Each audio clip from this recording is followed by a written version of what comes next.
We tend to think of our attention as this neutral tool, right? Something we can just point wherever we want. But what if that's not the whole story? What if for most of our lives, it isn't neutral at all? What if it's secretly on guard? In this explainer, we're going to dig into what happens when our attention can finally stand down. Okay, let's just start with a quick check-in, right here, right now. What is your attention actually doing? I mean, really, is it just kind of passively listening to my voice? Or is it also doing something else? Is it scanning, maybe evaluating, waiting for me to get to the point? Just take a second and notice that.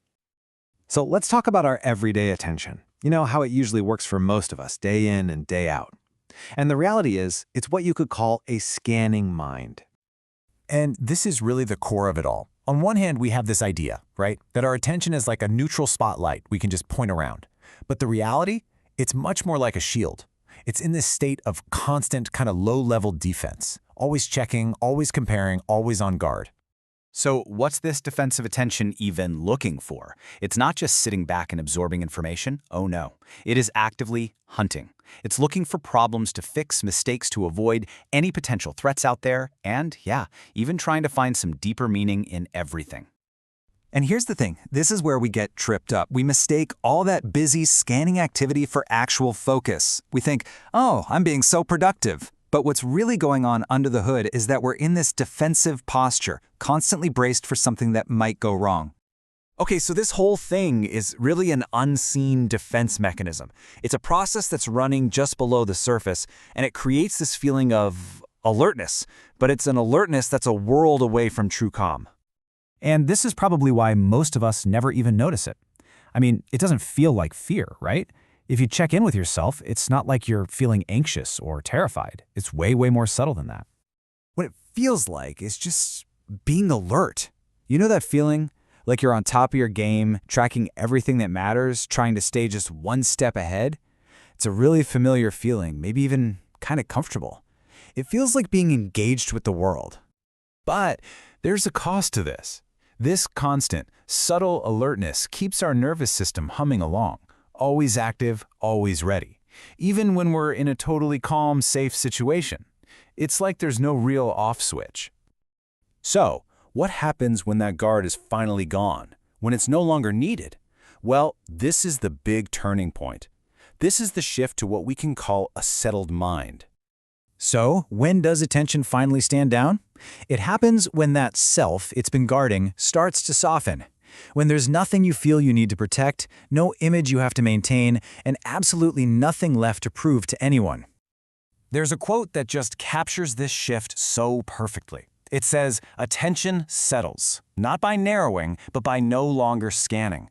See, it's not about trying harder to focus on one thing. It's that the frantic search for problems just stops. It comes to an end on its own. Okay, but what does this actually feel like, from the inside?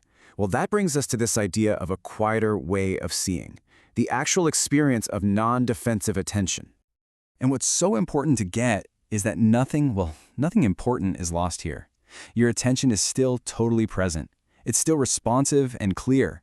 The only thing that's gone is that sense of urgency, that constant nagging need to filter everything for, is this relevant to me?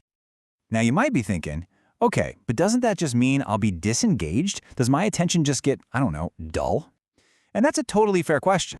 And the answer is a hard no. Absolutely not. Nothing is missing. The only thing that gets removed is that exhausting, constant readiness to react to whatever comes next.